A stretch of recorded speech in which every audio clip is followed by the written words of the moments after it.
Je suis entré dans l'allée de la maison de mon enfance, portant ce pathétique gâteau de supermarché, le cœur rempli d'une excitation nerveuse à l'idée d'avoir 24 ans. Le glaçage blanc s'était légèrement déplacé pendant le trajet, et la décoration en plastique, joyeux anniversaire, semblait de travers, mais je m'en fichais. Après avoir travaillé des doubles services à l'entrepôt pendant des semaines, cette modeste célébration était tout ce que je pouvais me permettre, mais elle représentait quelque chose d'important pour moi. J'attendais avec impatience cette simple réunion de famille depuis des mois, imaginant mes parents me chanter « Joyeux anniversaire » et partager des histoires sur mon enfance. En montant les marches familières en béton, j'ai remarqué une activité inhabituelle à travers les fenêtres de devant. Ma mère, Margaret, est apparue à la porte avant que je puisse frapper, son expression froide et dédaigneuse. Elle a jeté un regard visiblement irrité à mon gâteau de supermarché et a prononcé des mots qui allaient briser mon monde pour toujours. Pas de célébration cette année, Frédéric, ta sœur a besoin de toute notre attention.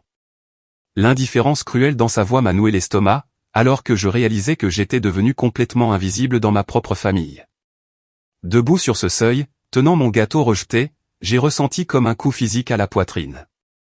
J'ai regardé ma mère se détourner sans un mot de plus, me laissant figer sur place, alors que la réalité de son renvoi s'imposait à moi. Les bruits de préparatifs effrénés résonnaient de l'intérieur de la maison, avec mon père, Thomas, criant des instructions sur les arrangements floraux, et ma sœur cadette, Jessica, dirigeant les traiteurs dans notre modeste salon.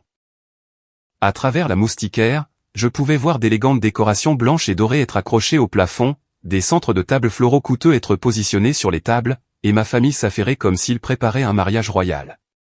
Jessica est sortie de la cuisine vêtue d'une superbe robe émeraude qui coûtait probablement plus que ce que je gagnais en 2 mois. Ses cheveux blonds étaient coiffés professionnellement en un chignon élaboré, et elle portait des boucles d'oreilles en diamant que je n'avais jamais vues auparavant. Elle m'a aperçu à travers la porte et a roulé des yeux de manière dramatique avant de passer sans un regard. Le contraste entre son apparence glamour et mes simples vêtements de travail m'a fait me sentir encore plus déplacé dans ma propre maison. J'ai péniblement monté les escaliers jusqu'à ma chambre d'enfant, tenant toujours ce stupide gâteau, me sentant plus seul que jamais. La pièce était restée exactement comme je l'avais laissée des années auparavant, avec des affiches délavées de joueurs de basket et un lit jumeau couvert de ma vieille couette bleue. Assis sur le bord de ce lit, j'ai fixé le gâteau de supermarché et je me suis demandé comment j'étais devenu si insignifiant pour ma propre famille qu'ils ne pouvaient pas consacrer 5 minutes pour reconnaître mon anniversaire. Les bruits de la fête continuaient en bas alors que d'autres invités arrivaient pour la fête de fiançailles de Jessica. J'ai reconnu les voix de tante et d'oncle que je n'avais pas vues depuis des mois, tous riant et félicitant Jessica pour son mariage imminent avec Brandon Walsh, un avocat en vue du quartier riche de la ville. Personne n'a demandé de mes nouvelles, ni ne s'est demandé où j'étais pendant cette réunion de famille. Me sentant agité et blessé, j'ai décidé de rassembler quelques affaires pour les ramener à mon petit appartement de l'autre côté de la ville. En sortant mon vieux sac de sport du placard, j'ai accidentellement renversé une boîte à chaussures qui avait été cachée sous l'ancien lit de Jessica. Le contenu s'est répandu sur le parquet, révélant une collection de documents d'apparence officielle qui m'ont glacé le sang. Des relevés bancaires montraient que mon fonds d'études, qui aurait dû contenir 37 000 $, avait été complètement vidé il y a 3 ans.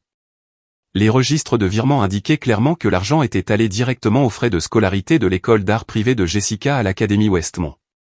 Mes parents m'avaient dit que le fonds avait été perdu dans de mauvais investissements boursiers lorsque j'avais désespérément besoin d'argent pour des cours au collège communautaire. J'avais passé les 3 dernières années à travailler dans des entrepôts et à vivre de chèque en chèque, croyant que mon fonds d'études avait simplement disparu à cause de leurs mauvaises décisions financières. Mais les documents révélaient une vérité plus dévastatrice.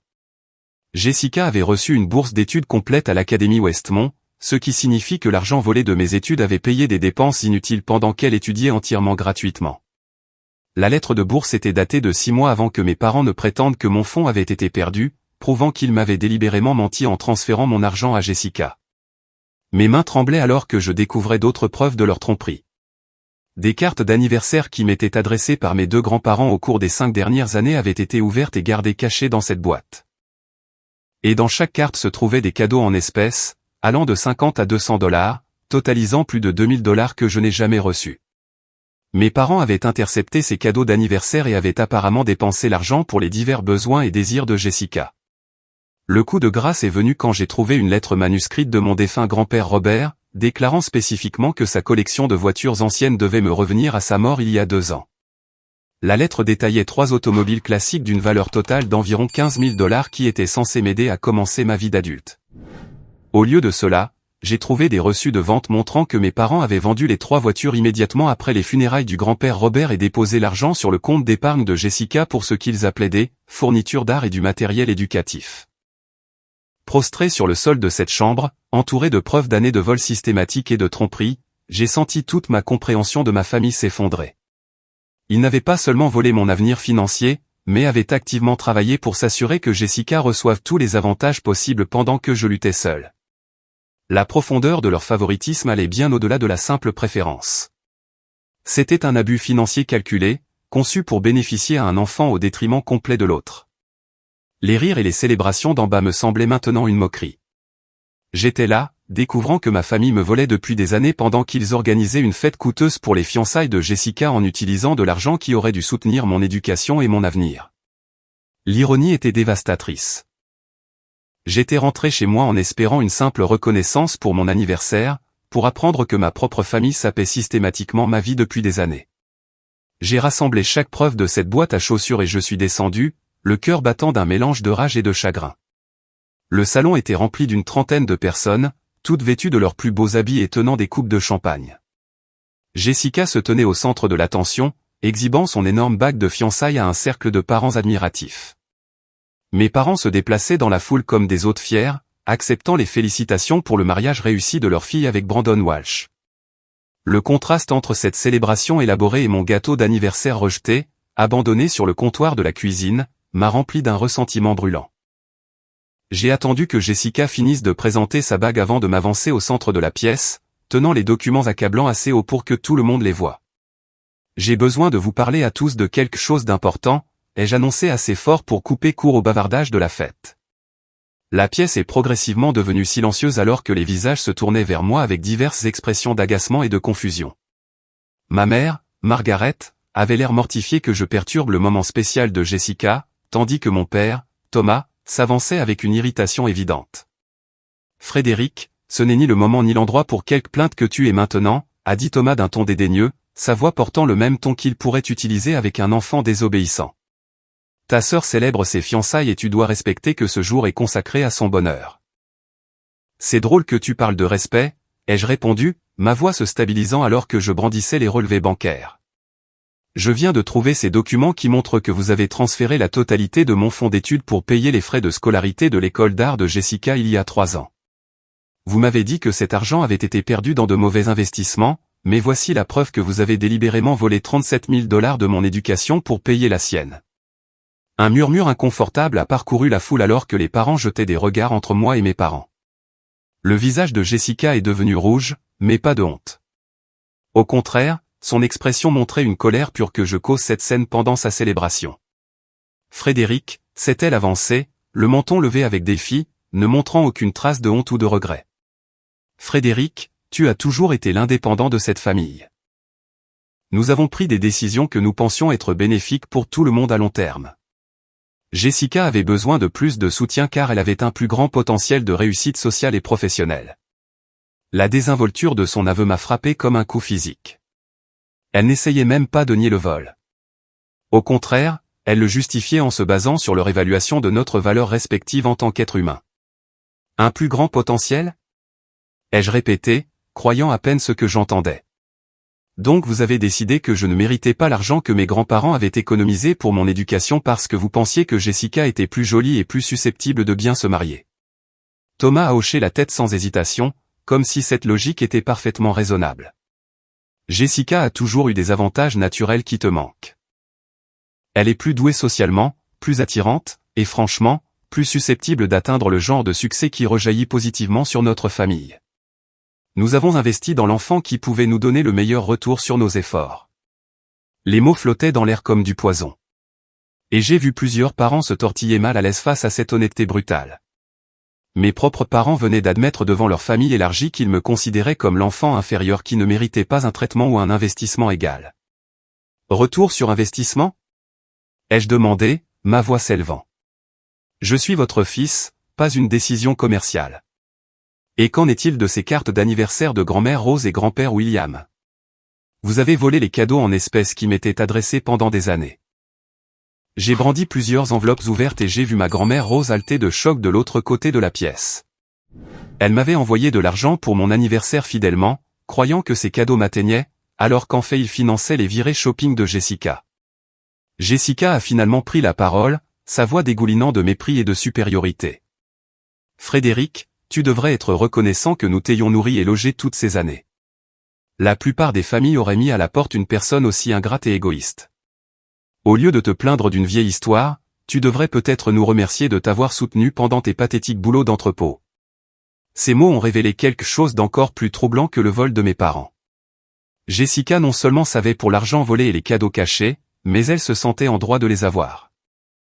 Dans son esprit, je devrais être reconnaissant pour les soins de base que les parents doivent à tous leurs enfants, tandis qu'elle méritait tous les avantages financiers qu'ils pouvaient lui fournir. Une vieille histoire, ai-je répondu en sortant la lettre de mon grand-père sur la collection de voitures. Et les voitures anciennes de grand-père Robert qu'il m'a spécifiquement laissées dans cette lettre? Je viens de trouver des reçus montrant que vous les avez vendus et avez donné les 15 000 $ à Jessica pour des fournitures d'art. La pièce est devenue complètement silencieuse maintenant, et je pouvais voir plusieurs parents visiblement choqués par l'ampleur de la tromperie de ma famille. Ma grand-mère Rose avait les larmes aux yeux en réalisant à quel point on lui avait menti sur mon caractère et ma situation. Le sang-froid de Margaret s'est finalement un peu fissuré alors qu'elle réalisait à quel point cela paraissait mal aux yeux de leurs invités.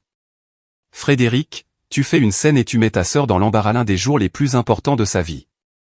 Si tu ne peux pas soutenir cette famille, alors tu devrais peut-être partir et tracer ton propre chemin, tracer mon propre chemin, ai-je ri amèrement. Je trace mon propre chemin depuis des années pendant que vous voliez systématiquement tous les avantages que j'aurais dû avoir. Vous avez pris mon fonds d'études, mon argent d'anniversaire, mon héritage, et ensuite vous avez dit à tout le monde que j'étais l'ingrat. Thomas s'est approché de moi, le visage rouge de colère. Ça suffit, Frédéric. Tu ne gâcheras pas cette célébration avec tes plaintes égoïstes. Soit tu t'excuses auprès de ta sœur et tu te joins à la fête comme il se doit, soit tu sors de cette maison tout de suite. L'ultimatum a tout clarifié pour moi. Même confrontés à des preuves indéniables de leur abus financier et de leur négligence émotionnelle, ils exigeaient que je m'excuse et que je feigne d'être reconnaissant. Ils voulaient que je sourie et que je célèbre le succès de Jessica, qui était en partie bâti sur de l'argent volé à mon avenir. En regardant autour de moi, j'ai vu des parents qui avaient été témoins de toute cette confrontation. Certains semblaient sympathiser avec ma situation, mais d'autres semblaient plus préoccupés par le malaise social que par l'injustice que j'avais subie. Personne n'a pris la parole pour me défendre ou remettre en question l'aveu de vol et de favoritisme de mes parents. La prise de conscience la plus dévastatrice a été que la bague de fiançailles de Jessica coûtait probablement plus que tout l'argent qu'il m'avait volé, combiné. Qu'il ne pouvait pas consacrer 5 minutes pour reconnaître mon 24e anniversaire. J'étais dans une pièce pleine de gens célébrant le bonheur de ma sœur tout en ignorant complètement l'abus systématique qui avait financé ses avantages. Vous savez quoi, ai-je dit finalement, ma voix calme mais remplie de résolution. Vous avez absolument raison. Je devrais tracer mon propre chemin, et ce chemin commence par m'éloigner le plus possible de cette famille toxique. Je me suis tourné pour partir, mais la voix de Jessica m'a arrêté net, avec une dernière révélation qui allait tout changer. Au fait, Frédéric, tu te souviens de cet entretien d'embauche que tu as eu au cabinet d'avocat de Brandon le mois dernier, celui qui t'enthousiasmait tant. J'ai appelé avant et je leur ai dit que tu avais des problèmes de gestion de la colère et des antécédents de conflits au travail. Je ne pouvais pas risquer que mon embarrassant frère travaille dans le prestigieux cabinet de mon fiancé. L'aveu m'a frappé comme un coup de foudre. L'entretien d'embauche avait été ma meilleure opportunité d'avancement de carrière depuis des années. Je m'étais préparé pendant des semaines, j'avais fait des recherches approfondies sur le cabinet et je me sentais confiant quant à mes qualifications. Quand ils m'ont rejeté sans explication, j'ai passé des semaines à me demander ce que j'avais fait de mal pendant le processus d'entretien. Maintenant, je connaissais la vérité. Jessica avait délibérément saboté mes perspectives de carrière pour protéger sa propre position sociale. Elle avait activement travaillé pour me maintenir piégé dans des emplois sans issue tout en construisant son propre succès sur de l'argent volé et des relations familiales. J'ai quitté cette confrontation et je suis allé directement dans ma chambre, me sentant plus isolé et trahi que jamais dans ma vie. Par ma fenêtre, je pouvais entendre la fête reprendre en bas comme si de rien n'était. Les bruits de rire et de célébration ressemblaient à du sel sur des plaies fraîches, me rappelant que ma famille pouvait retourner à sa joie immédiatement après avoir écrasé mon esprit. Assis sur mon lit d'enfant, j'ai regardé les preuves de leur abus systématique étalées sur ma couette. Des relevés bancaires, des cartes d'anniversaire cachées, des documents d'héritage et des reçus peignaient un tableau d'années de vol calculé, conçu pour avantager Jessica tout en sapant mon avenir. L'ampleur de leur tromperie était à couper le souffle par sa minutie et sa cruauté. Ce qui faisait le plus mal, c'était la prise de conscience que ce n'était pas un favoritisme accidentel ou des difficultés financières temporaires. Mes parents avaient pris des décisions conscientes et délibérées de me voler à plusieurs reprises tout en mentant sur leurs actions et en me présentant comme un ingrat à la famille élargie. Ils avaient créé un faux récit où j'étais l'enfant à problème qui ne pouvait pas apprécier leurs sacrifices, alors que la vérité était que j'avais été systématiquement privé de tous les avantages que j'aurais dû recevoir. Par ma fenêtre, j'ai regardé les invités arriver continuellement pour la célébration des fiançailles de Jessica. Les voitures remplissaient notre petite allée et bordaient la rue, amenant des parents, des amis de la famille et des relations sociales venus honorer la réussite de Jessica. J'ai reconnu les visages de personnes qui me connaissaient depuis l'enfance, mais aucune d'entre elles n'avait demandé mon absence à la fête ni ne s'était demandé comment j'allais dans la vie. Plus j'observais la célébration en bas, plus je comprenais à quel point ma famille m'avait complètement effacé de leur récit. Ces invités croyaient assister à une célébration familiale, mais ils n'avaient aucune idée qu'un membre de la famille était à l'étage en train de panser les blessures d'années d'abus et de vol. Mes parents avaient réussi à conditionner tout le monde à ignorer mon existence et à se concentrer uniquement sur les accomplissements de Jessica. Vers 23 heures ce soir-là, j'ai regardé ma grand-mère Rose arriver avec un cadeau magnifiquement emballé et un sourire éclatant. Elle a chaleureusement étreint Jessica et a félicité mes parents d'avoir élevé une fille aussi réussie. Voir son bonheur et sa fierté sincère m'a fait mal au cœur, sachant qu'on lui avait menti sur mon caractère pendant des années. Elle croyait que j'étais le petit-fils ingrat qui avait abandonné la famille, alors que la vérité était que j'avais été systématiquement mis à l'écart et volé. La vue de grand-mère Rose célébrant en bas tout en croyant des mensonges à mon sujet est devenue le point de rupture finale. J'ai réalisé que rester dans cet environnement ne mènerait qu'à plus de douleur et de manipulation. Ma famille avait montré qu'elle était prête à me voler, à mentir sur moi et à saboter mes perspectives de carrière pour maintenir les avantages de Jessica. Il n'y avait aucun scénario où cette dynamique s'améliorerait ou où je recevrais un traitement équitable. J'ai sorti mon téléphone et j'ai vérifié le solde de mon compte bancaire, $837. Ce n'était pas beaucoup, mais cela représentait chaque centime que j'avais économisé de mon travail d'entrepôt au cours des 6 derniers mois. Cet argent était à moi, gagné par mon propre travail, et ne pouvait être ni volé ni manipulé par ma famille. En allumant mon ordinateur portable, j'ai commencé à rechercher des billets de bus et des offres d'emploi dans des villes lointaines. Je devais m'éloigner suffisamment pour que ma famille ne puisse plus interférer avec ma vie, mais assez près des grands centres d'emploi où je pourrais reconstruire ma carrière. Austin, au Texas, a attiré mon attention en raison de son industrie technologique en pleine croissance et de son coût de la vie inférieur à celui des grandes villes côtières. Alors que je recherchais des appartements et des offres d'emploi à Austin, mon téléphone a vibré avec un message texte de mon vieil ami d'université, Alex Chen, qui avait déménagé au Texas après l'obtention de son diplôme. Le timing semblait être le destin. Et, Frédéric, j'espère que tu vas bien. Ma start-up à Austin cherche quelqu'un avec ton expérience en service client, niveau débutant, mais avec un bon potentiel de croissance. Intéressé? J'ai fixé ce message pendant plusieurs minutes, ayant l'impression que l'univers m'offrait une bouée de sauvetage exactement au moment où j'en avais le plus besoin. Il n'avait aucune idée de ma situation familiale ni de la crise que je traversais. Pourtant, son offre d'emploi représentait tout ce dont j'avais besoin, de la distance par rapport à ma famille toxique, un nouveau départ et une opportunité de prouver ma valeur dans un environnement où je ne serais pas sapé. J'ai immédiatement répondu, très intéressé. Peux-tu m'envoyer les détails? Je cherche à déménager bientôt. Sa réponse est venue rapidement avec des informations sur l'entreprise et les coordonnées du responsable du recrutement. Le poste était un support client pour une start-up technologique appelée Innovat Tech Solutions, avec un potentiel d'avancement basé sur la performance. Le salaire était modeste, mais suffisant pour subvenir à mes besoins tout en construisant quelque chose de mieux. En bas, la fête de fiançailles a atteint son apogée avec des toasts et des discours louant la beauté, l'intelligence et le brillant avenir de Jessica. J'ai entendu la voix de mon père retentir dans la maison alors qu'il disait aux invités à quel point il était fier du succès de sa fille et comment elle représentait tout ce qui était merveilleux dans leurs valeurs familiales. L'ironie était dévastatrice. Ils célébraient les valeurs familiales alors qu'ils avaient systématiquement abusé et volé leur propre fils. Il louait le caractère de Jessica tout en sachant qu'elle avait saboté mes perspectives de carrière par pur égoïsme. La déconnexion entre leur image publique et leurs actions privées a révélé la profondeur de leur hypocrisie.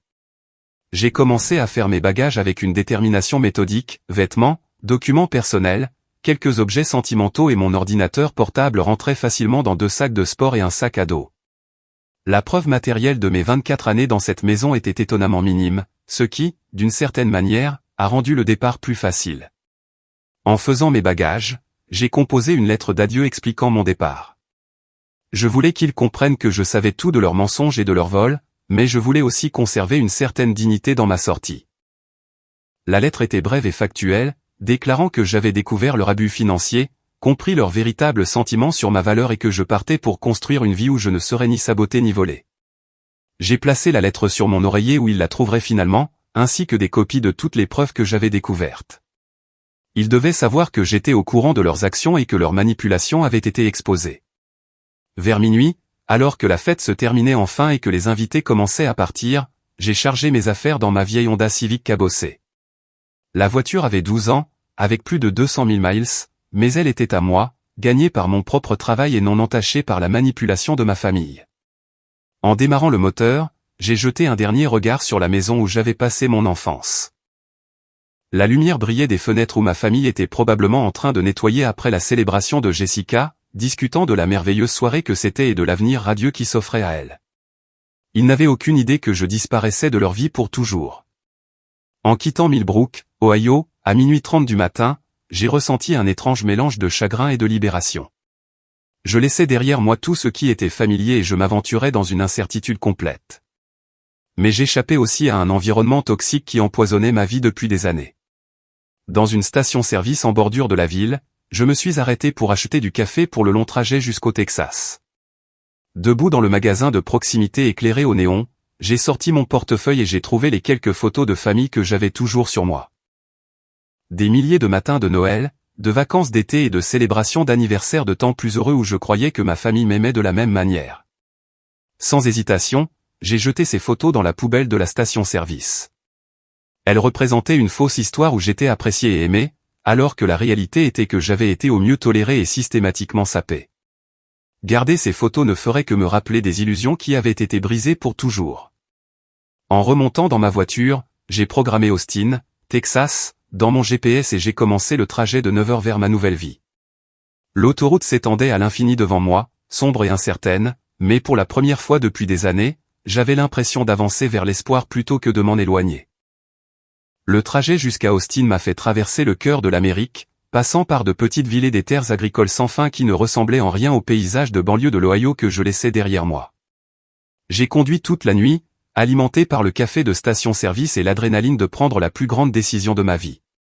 Lorsque la silhouette d'Austin est apparue à l'horizon à 8 heures du matin, j'ai eu l'impression d'arriver dans un monde complètement différent.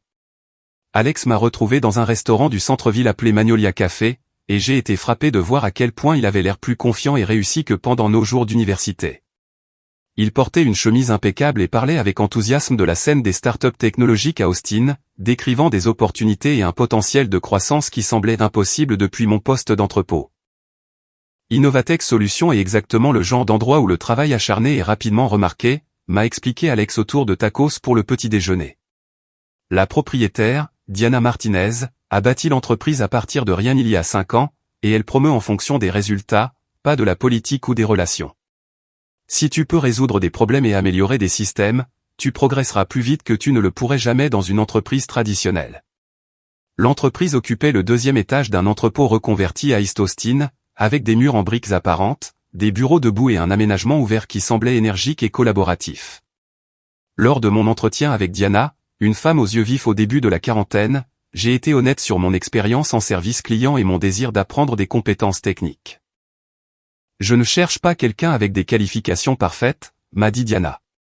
J'ai besoin de quelqu'un qui peut penser de manière critique, communiquer clairement avec des clients frustrés et identifier des schémas dans les problèmes que nous résolvons.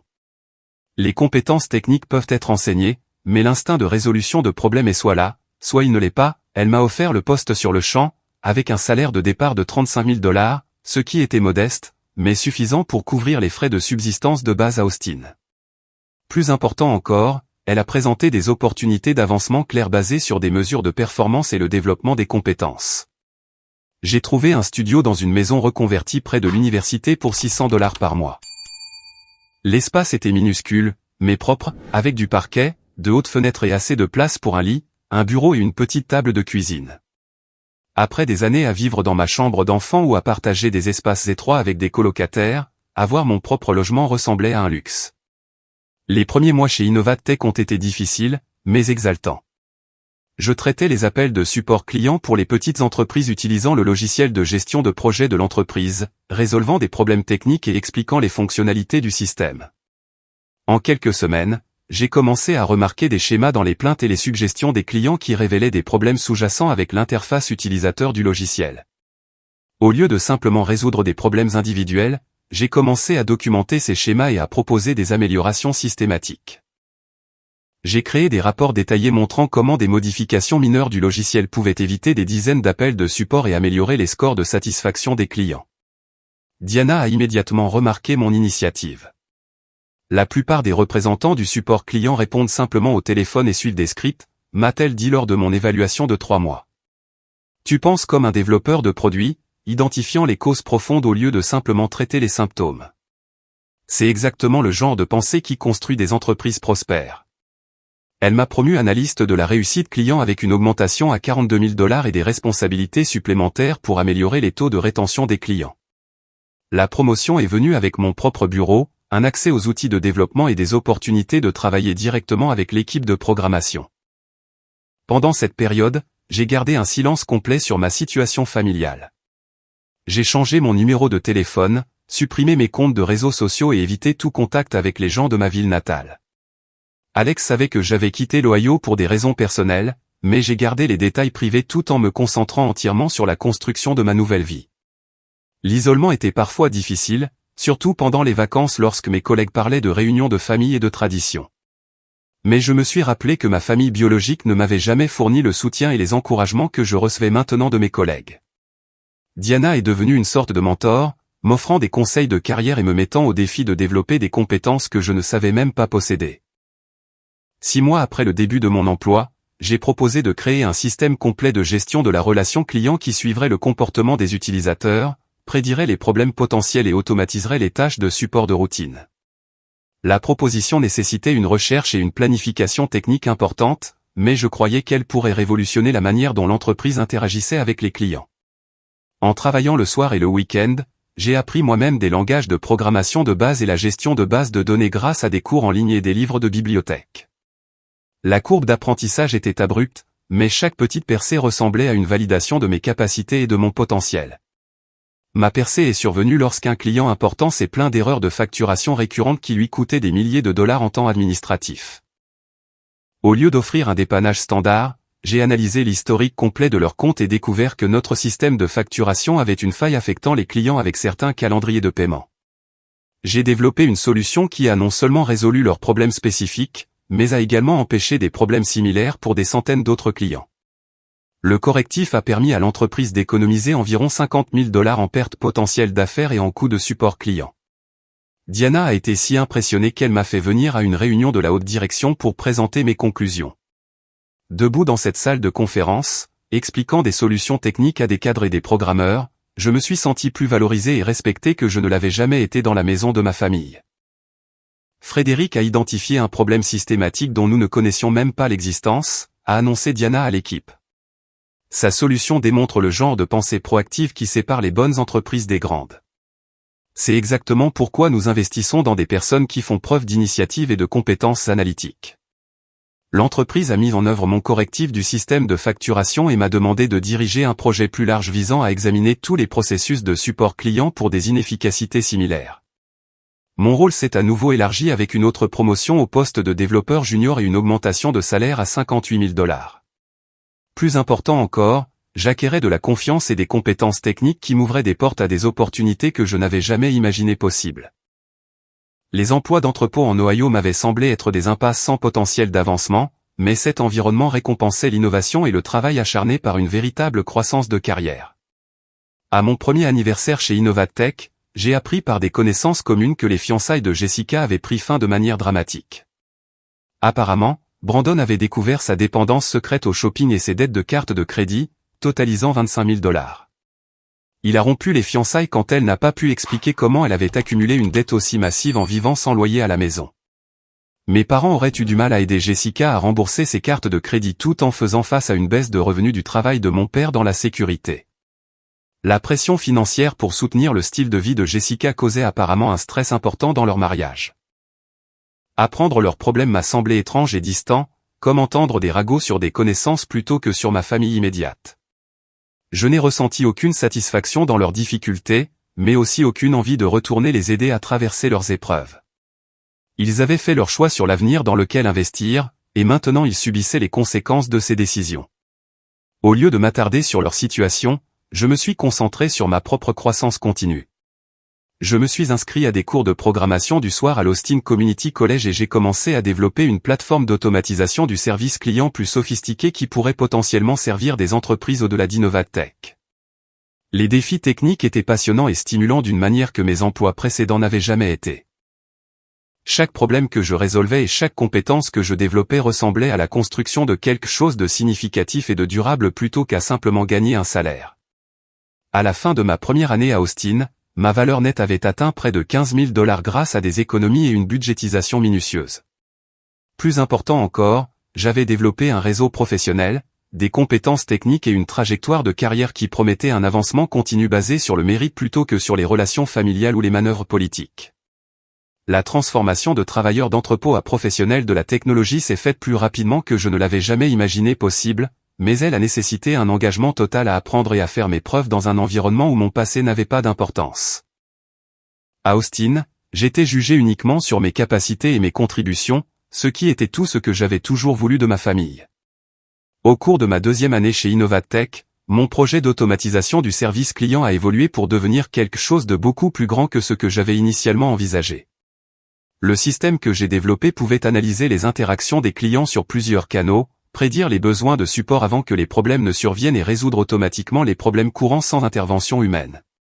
La percée est venue lorsque j'ai réalisé que les petites entreprises de plusieurs secteurs étaient confrontées à des défis de service client identiques, mais manquaient des ressources pour développer des solutions sophistiquées. Ma plateforme d'automatisation pouvait être adaptée pour servir les restaurants, les magasins de détail, les services professionnels et les entreprises en ligne avec une personnalisation minimale.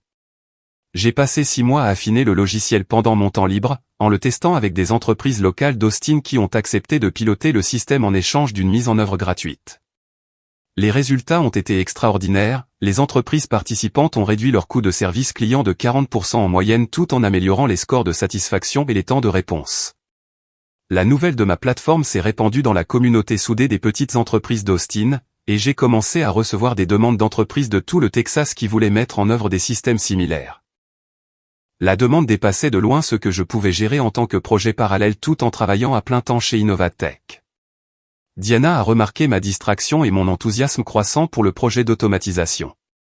Plutôt que de s'inquiéter d'une concurrence potentielle, elle m'a encouragé à saisir l'opportunité et m'a offert un mentorat commercial pendant que je développais mes idées.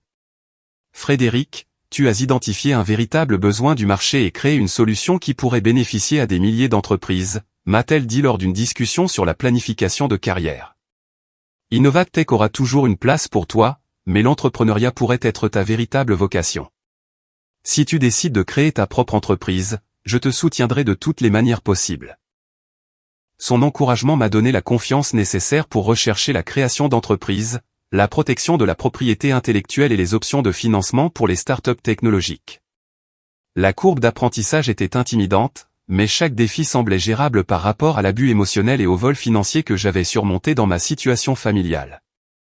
Grâce au réseau d'entrepreneurs d'Austin, j'ai rencontré Rachel Chen, une investisseuse en capital risque spécialisée dans les entreprises technologiques en phase de démarrage. Rachel avait bâti plusieurs entreprises prospères avant de passer à l'investissement, et elle était connue pour soutenir les fondateurs qui résolvaient des problèmes pratiques avec des approches innovantes.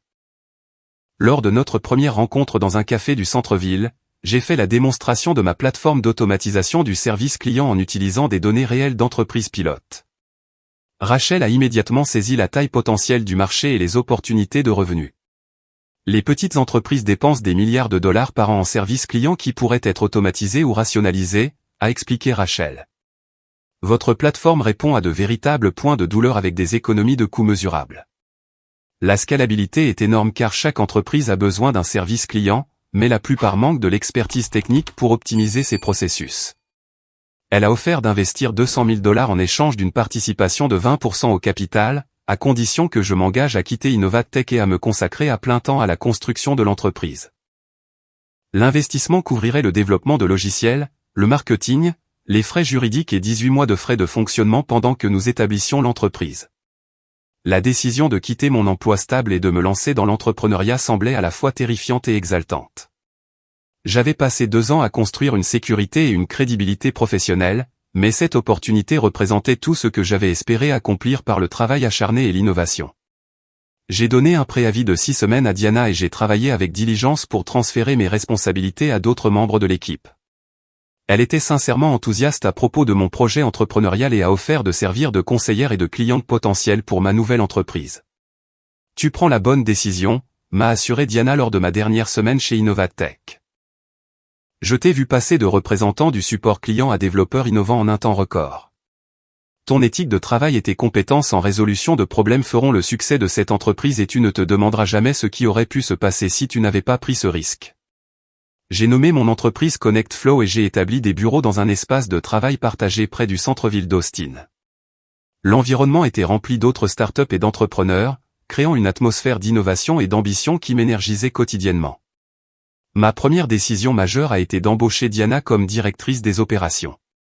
Elle avait exprimé son intérêt à quitter Innovatech pour relever de nouveaux défis et son expérience commerciale complétait parfaitement mes compétences techniques. Ensemble, nous avons développé un plan d'affaires complet, une stratégie marketing et une approche d'acquisition de clients. Les premiers mois ont été intenses et exigeants, nécessitant des journées de 12 heures et une résolution constante de problèmes alors que nous affinions le logiciel et construisions notre base de clients. Mais chaque défi semblait avoir un but et un sens, car je construisais quelque chose qui m'appartenait et reflétait ma vision. Notre premier client majeur a été une chaîne de restaurants régionale qui exploitait 23 établissements à travers le Texas. Ils ont mis en œuvre Connect Flow pour gérer la gestion des réservations, la résolution des plaintes et l'analyse des commentaires des clients. En 3 mois, la chaîne a réduit ses coûts de main-d'œuvre du service client de 38% tout en améliorant les scores des avis en ligne et les taux de rétention des clients. Cette réussite a fourni une crédibilité et des recommandations qui ont accéléré notre croissance de manière exponentielle. Les magazines économiques locaux ont présenté Connect Flow comme une start-up innovante d'Austin et les publications de l'industrie ont reconnu notre plateforme comme une solution révolutionnaire pour l'automatisation du service client des petites entreprises. À la fin de notre première année, Connect Flow comptait 47 clients professionnels actifs et générait plus d'1 million de dollars de revenus. Ma valeur nette personnelle a atteint $300 000 grâce à un salaire, à l'appréciation des actions et à une gestion financière prudente. Plus important encore, je m'étais prouvé que l'évaluation de ma famille sur mon potentiel était complètement fausse. Ils avaient cru que Jessica avait plus de chances de réussir professionnellement en raison de ses avantages sociaux et de son attrait physique. Mais j'avais bâti une entreprise rentable basée sur l'intelligence, la créativité et la détermination. Pendant cette période de croissance rapide de l'entreprise, j'entendais occasionnellement des nouvelles de ma famille par le biais de relations communes en Ohio. Jessica était retournée vivre à la maison après la rupture de ses fiançailles et avait du mal à trouver un emploi correspondant à ses qualifications en art. Le mariage de mes parents était apparemment tendu en raison de la pression financière et des désaccords sur la manière de soutenir la dépendance continue de Jessica. Mon père, Thomas, avait perdu son poste de cadre intermédiaire en raison d'une restructuration de l'entreprise et travaillait à des missions temporaires qui payaient beaucoup moins que son salaire précédent.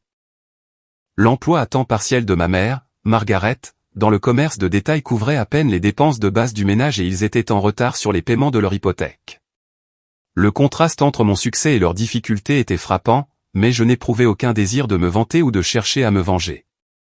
Au lieu de cela, je me suis concentré sur la poursuite de la construction de Connect Flow pour en faire une entreprise durable capable de soutenir plusieurs employés et de servir des centaines de clients.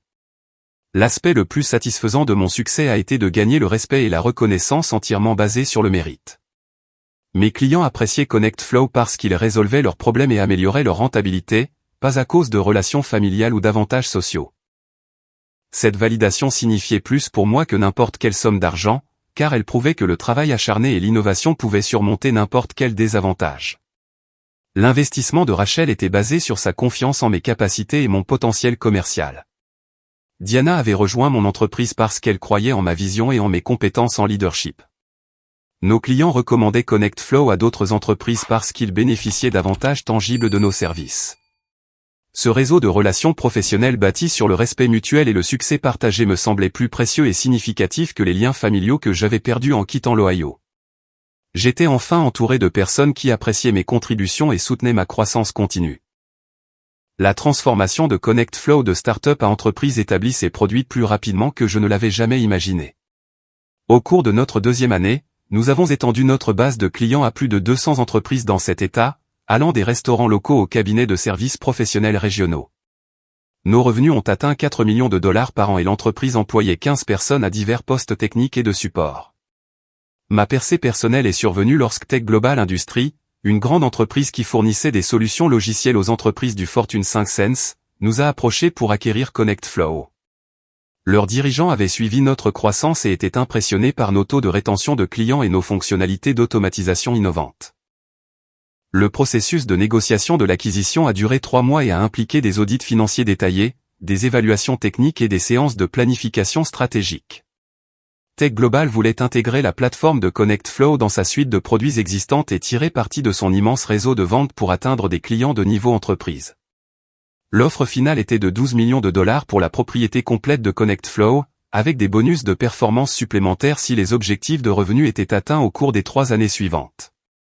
Après avoir consulté Rachel et Diana, j'ai accepté l'accord, qui me rapporterait 8 millions de dollars après impôts, paiements aux investisseurs et bonus aux employés. Signer ces documents d'acquisition semblait surréaliste et accablant. 3 ans plus tôt, j'avais quitté la maison de ma famille avec 800 dollars et une vieille Honda Civic cabossée. Maintenant, j'étais millionnaire à 27 ans, avec plus de sécurité financière que je n'avais jamais cru possible. La première chose que j'ai faite avec ma nouvelle richesse a été d'acheter un appartement de luxe en attique dans le centre-ville d'Austin avec une vue panoramique sur la ville et des équipements haut de gamme.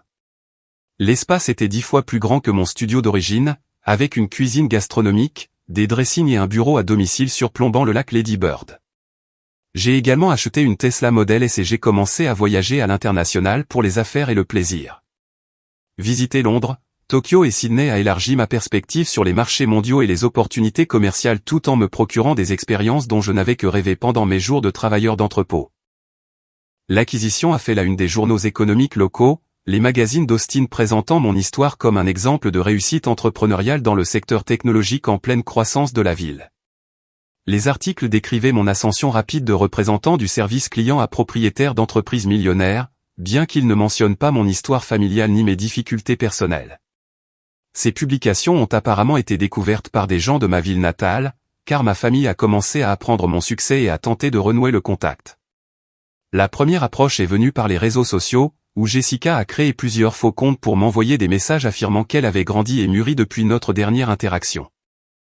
Ces messages étaient soigneusement rédigés pour paraître repentants et aimants, décrivant à quel point notre relation lui manquait et regrettant les malentendus qui nous avaient séparés. Elle prétendait avoir appris de ses erreurs et voulait reconstruire notre lien fraternel basé sur le respect et l'appréciation mutuelle. Ce que Jessica n'a pas réalisé, c'est que ces messages révélaient sa manipulation continue et son égocentrisme.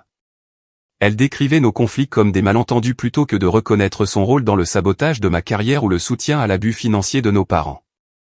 Ses excuses se concentraient sur le mal qu'elle ressentait plutôt que de reconnaître le préjudice réel qu'elle avait causé. L'approche de ma mère, Margaret, était plus directe mais tout aussi manipulatrice. Elle a commencé à laisser des messages vocaux sur mon numéro de téléphone professionnel, qu'elle avait obtenu grâce aux registres publics associés à ConnectFlow. Ces messages affirmaient qu'elle avait toujours cru en mon potentiel et que nos conflits familiaux étaient basés sur des problèmes de communication qui pouvaient être résolus par une conversation honnête. L'histoire révisionniste de Margaret était d'une audace à couper le souffle. Elle se présentait comme une mère aimante qui avait toujours soutenu mes ambitions, oubliant commodément son aveu qu'elle considérait Jessica comme plus digne d'investissement en raison de ses avantages sociaux. Les messages vocaux ne mentionnaient pas l'argent d'anniversaire volé, les fonds d'études transférés ou le sabotage délibéré de ma carrière. Mon père, Thomas, a adopté une approche professionnelle, me contactant via LinkedIn avec des messages louant mes réalisations commerciales et suggérant que nous devrions renouer le contact en tant qu'adultes qui avaient surmonté des désaccords de jeunesse. Ces messages positionnaient nos conflits comme des tensions familiales normales qui se résolvaient naturellement à mesure que les gens mûrissaient et atteignaient leurs objectifs. La nature coordonnée de leur prise de contact a révélé qu'ils avaient élaboré une stratégie pour me reconquérir, probablement motivés par leurs propres difficultés financières et la connaissance de ma nouvelle richesse. Leurs messages sont arrivés à quelques semaines d'intervalle, utilisant tous un langage similaire sur la croissance, le pardon et les liens familiaux. J'ai sauvegardé chaque message et message vocal qu'ils ont envoyé, mais je n'ai répondu à aucun d'eux. Leur intérêt soudain pour la reconstruction des relations coïncidait de manière suspecte avec l'apprentissage de mon succès financier, suggérant que leur motivation était plus pratique qu'émotionnelle. Grâce à mon réseau en Ohio, j'ai appris plus de détails sur leur situation qui se détériorait. La dette de carte de crédit de Jessica avait atteint plus de 30 000 $ alors qu'elle continuait à dépenser de l'argent qu'elle n'avait pas tout en vivant sans emploi à la maison. Elle avait postulé à de nombreux postes, mais avait du mal à trouver des employeurs prêts à embaucher quelqu'un avec un diplôme d'art coûteux et aucune expérience de travail pratique. Les problèmes financiers de mes parents s'étaient considérablement aggravés. Thomas était au chômage depuis 6 mois après la fin de ses missions temporaires, et le travail de Margaret dans le commerce de détail fournissait à peine assez de revenus pour couvrir les services publics de base. Ils faisaient face à une saisie de leur maison et avaient emprunté de l'argent à des parents pour éviter une expulsion immédiate. L'ironie de leur situation était évidente, mais pas satisfaisante. Ils avaient passé des années à tout investir dans le succès de Jessica tout en négligeant et en sapant mon potentiel, mais les avantages de Jessica n'avaient produit aucune carrière ou stabilité financière significative. Pendant ce temps, le fils qu'ils avaient écarté comme moins digne avait atteint plus de succès que n'importe lequel d'entre eux n'avait jamais imaginé possible. Leur désespoir est devenu plus apparent à mesure que leur prise de contact s'intensifiait. Les messages vocaux de Margaret sont devenus plus longs et plus émotionnels, décrivant des problèmes de santé et un stress financier qui pourraient être résolus si leur famille pouvait se réunir. Les messages de Jessica sont devenus plus fréquents et personnels, partageant des souvenirs de moments d'enfance où nous nous entendions bien. Thomas a commencé à envoyer des coupures de journaux sur le succès de mon entreprise, ainsi que des notes manuscrites exprimant sa fierté de mes accomplissements. Les notes évitaient soigneusement de mentionner nos conflits tout en soulignant son rôle dans la formation de mon éthique de travail et de ma détermination grâce à des leçons d'enfance. L'approche la plus manipulatrice est venue lorsqu'ils ont impliqué ma grand-mère Rose, qui a appelé mon bureau en prétendant qu'elle était mourante et qu'elle voulait me voir avant de décéder. L'appel était clairement orchestré par mes parents, mais il représentait un nouveau creux dans leur volonté d'exploiter les relations familiales à des fins financières. J'ai vérifié auprès d'autres parents que grand-mère Rose était en bonne santé et ne faisait face à aucune crise médicale immédiate. Apprendre qu'ils étaient prêts à simuler sa mort pour me manipuler afin de prendre contact a confirmé que leur démarche actuelle était entièrement intéressée plutôt que basée sur un remords ou un amour sincère. Leur désespoir a révélé l'échec complet de leur stratégie d'investissement familial. Ils m'avaient volé pour soutenir l'éducation et les avantages sociaux de Jessica, mais elle n'avait produit aucun retour sur leur investissement. Ses fiançailles rompues, son chômage et ses dettes croissantes prouvaient que l'attrait et les relations sociales ne signifiaient rien sans éthique de travail et compétences pratiques. Pendant ce temps, le fils qu'ils avaient rejeté comme moins digne avait bâti une entreprise de plusieurs millions de dollars grâce à l'intelligence, la détermination et un comportement éthique. Mon succès avait été obtenu malgré leur sabotage plutôt que grâce à leur soutien, prouvant que leur évaluation de mon potentiel était complètement fausse. Alors que leur situation financière continuait de se détériorer et que leur prise de contact devenait plus désespérée, j'ai réalisé qu'ils subissaient enfin les conséquences d'années de favoritisme et d'abus. La justice était rendue, non par une action de ma part, mais par les résultats naturels de leurs propres choix et défauts de caractère. 2 ans après l'acquisition de Connect Flow, j'ai pris une décision qui allait clore pour toujours le chapitre le plus douloureux de ma vie. La situation financière de ma famille avait atteint un point de crise, avec des procédures de saisie et des factures médicales croissantes créant de véritables difficultés qui s'étendaient au-delà de mes parents et de ma sœur immédiate. J'avais suivi leur situation par le biais de connaissances communes et de recherches occasionnelles sur Google, me tenant au courant sans contact direct. Les informations que j'ai recueillies brossaient le tableau de personnes qui subissaient enfin les conséquences d'années de mauvaises décisions et de défauts de caractère. Mon père, Thomas, avait été diagnostiqué avec une grave maladie cardiaque qui nécessitait un traitement coûteux, non entièrement couvert par son assurance limitée. Les factures médicales poussaient mes parents vers la faillite alors qu'ils luttaient pour conserver leur maison et soutenir le chômage continu de Jessica. Jessica elle-même était devenue de plus en plus isolée et déprimée à mesure que sa dette augmentait et que ses perspectives d'emploi diminuaient. Son diplôme d'art l'a qualifié pour très peu de postes pouvant soutenir une vie indépendante et son manque d'expérience de travail pratique la rendait inemployable dans la plupart des environnements professionnels. La situation a atteint son paroxysme lorsque j'ai reçu une lettre désespérée de ma grand-mère Rose, qui avait enfin appris la vérité sur nos conflits familiaux. La lettre était déchirante par son honnêteté et sa honte, décrivant comment mes parents l'avaient manipulée pendant des années avec de fausses histoires sur mon caractère et mon comportement. Frédéric, j'ai tellement honte de la façon dont je t'ai traité à la fête de fiançailles de Jessica, écrivait grand-mère Rose d'une écriture tremblante. Tes parents m'ont dit que tu étais devenu égoïste et ingrat, que tu refusais d'aider la famille et que tu ne te souciais que de toi-même.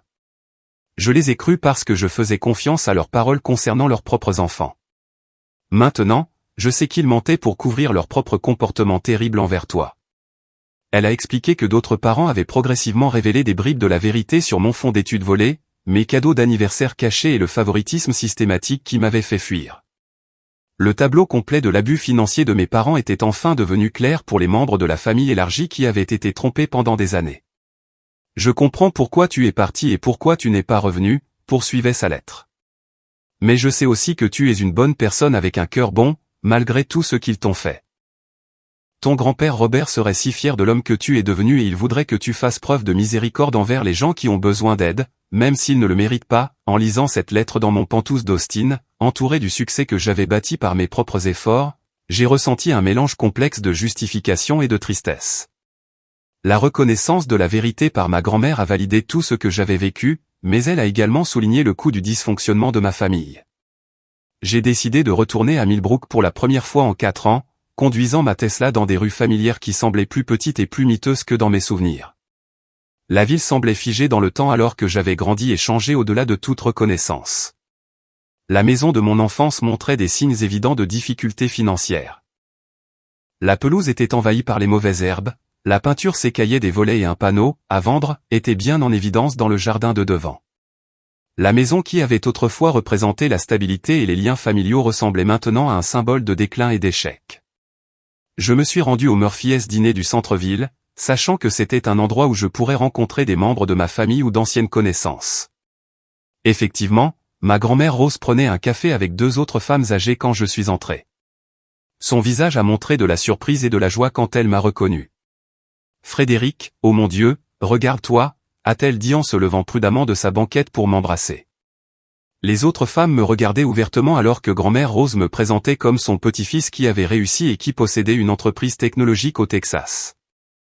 Nous nous sommes assis ensemble pendant qu'elle s'excusait à plusieurs reprises d'avoir cru les mensonges de mes parents et de m'avoir maltraité pendant mes dernières années à la maison. Son remords était sincère et douloureux à voir, et je lui ai assuré que je comprenais qu'elle avait été trompée par des personnes de confiance. Ils ont dit à tout le monde que tu avais abandonné la famille sans explication, a expliqué grand-mère Rose. Nous pensions que tu étais égoïste et ingrat, que tu ne prenais pas la peine d'aider dans les moments difficiles. Nous ne savions rien de l'argent qu'il t'avait pris ni de la façon dont il t'avait maltraité. Notre conversation a été interrompue lorsque mes parents et Jessica sont entrés dans le restaurant, ayant appris par les réseaux de communication de la petite ville que j'étais de retour à Millbrook. Leur apparence était choquante par sa détérioration par rapport aux personnes confiantes et bien habillées que je me souvenais de la fête de fiançailles de Jessica. Thomas avait l'air beaucoup plus âgé et plus mince, le visage gris de maladie et de stress. Margaret semblait usée par les soucis financiers et la tension émotionnelle. Jessica semblait la plus changée, ayant perdu la confiance vibrante qui avait autrefois défini sa personnalité. Ils se sont approchés de notre table avec hésitation, incertains de leur accueil, mais assez désespérés pour risquer un rejet public. Les autres clients regardaient avec une curiosité évidente ce drame familial se dérouler dans leur restaurant tranquille. « Frédéric » commença ma mère avec précaution. « Nous espérions te parler.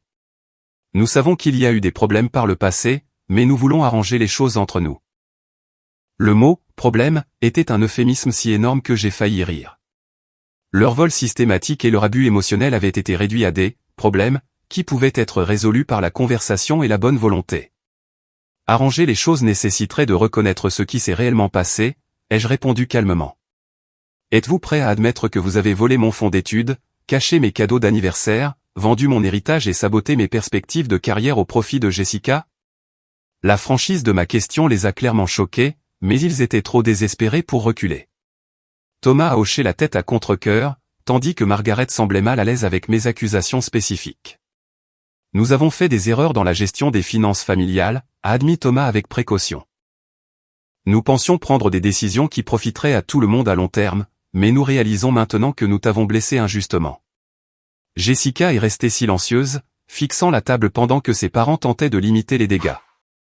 Son incapacité à contribuer à la conversation suggérait qu'elle ne ressentait aucun remords sincère pour son rôle dans mes mauvais traitements. L'argent n'est plus vraiment le problème, ai-je expliqué. J'ai réussi financièrement malgré votre sabotage, pas grâce à votre soutien. Ce qui compte, c'est de savoir si vous comprenez pourquoi votre comportement était mauvais et si vous êtes capable de traiter les gens différemment à l'avenir. J'ai regardé directement Jessica, qui a finalement croisé mon regard avec un mélange de honte et de défi.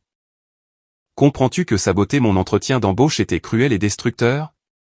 Reconnais-tu que tes actions étaient conçues pour m'empêcher de réussir pendant que tu progressais grâce à des avantages volés? La réponse de Jessica était à peine audible.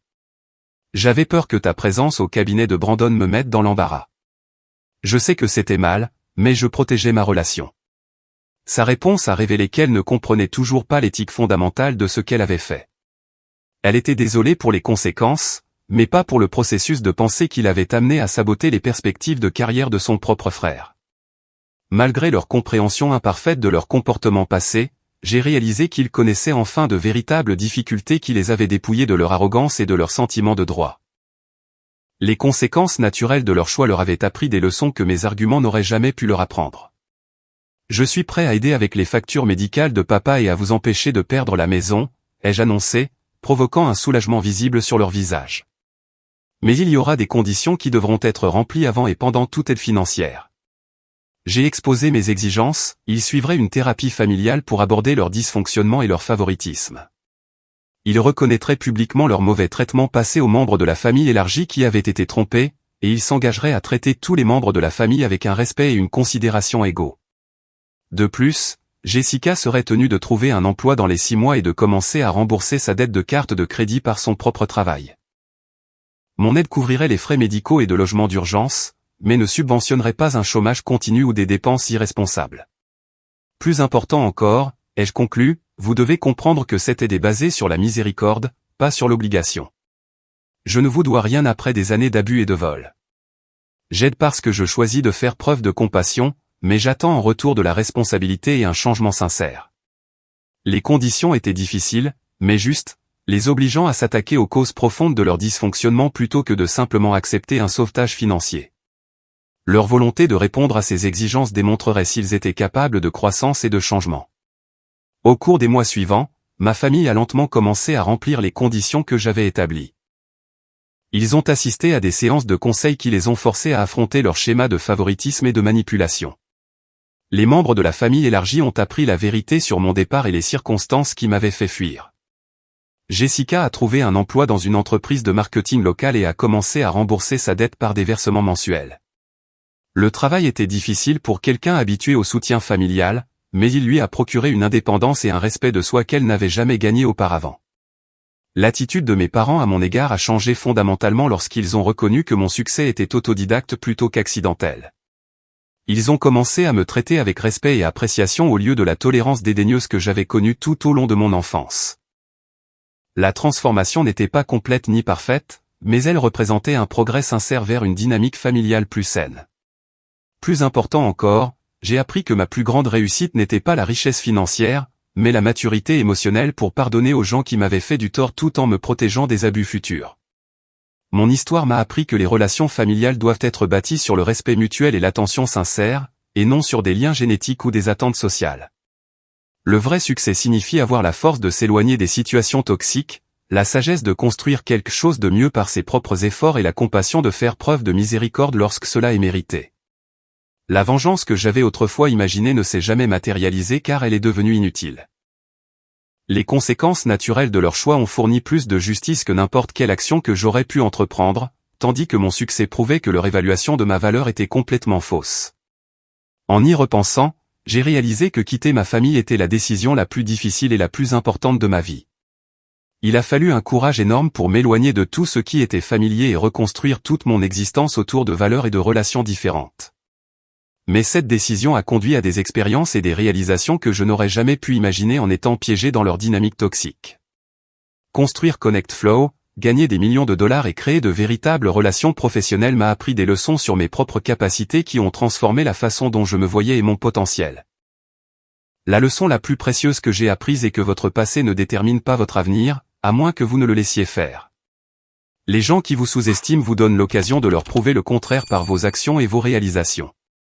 Le plus grand cadeau que vous puissiez vous faire est la liberté de devenir qui vous êtes censé être, quelles que soient les limites ou les attentes des autres.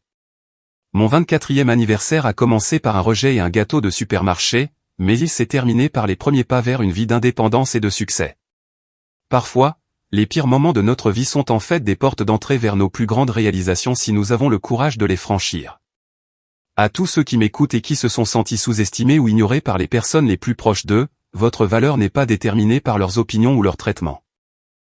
Vous avez le pouvoir de construire quelque chose de mieux par vos propres efforts, et la famille que vous créez grâce à des relations sincères aura plus de valeur que n'importe quel lien basé sur le sang seul. Maintenant, je veux avoir des nouvelles de vous tous qui avez fait tout ce chemin avec moi. Avez-vous déjà dû vous éloigner de relations familiales toxiques pour protéger votre propre avenir et votre bien-être? Qu'est-ce qui vous a donné la force de choisir votre propre chemin plutôt que les attentes familiales? Veuillez partager vos expériences dans les commentaires ci-dessous, car vos histoires pourraient inspirer quelqu'un d'autre qui fait face à des décisions difficiles similaires. Si cette histoire a résonné en vous et vous a rappelé que le succès est possible malgré des débuts difficiles, veuillez appuyer sur le bouton j'aime pour me faire savoir que cela valait la peine d'être partagé. Assurez-vous de vous abonner pour plus d'histoires sur la façon de surmonter l'adversité et de construire le succès grâce à la détermination et au travail acharné. Et s'il vous plaît, partagez cette histoire avec toute personne qui pourrait avoir besoin d'entendre que l'opinion de leur famille sur eux ne définit pas leur potentiel. Parfois, les gens ont besoin de savoir que d'autres ont parcouru des chemins similaires et ont trouvé leur voie vers une vie meilleure de l'autre côté de choix difficiles. Merci d'avoir écouté mon histoire et de m'avoir permis de partager ces expériences profondément personnelles avec vous.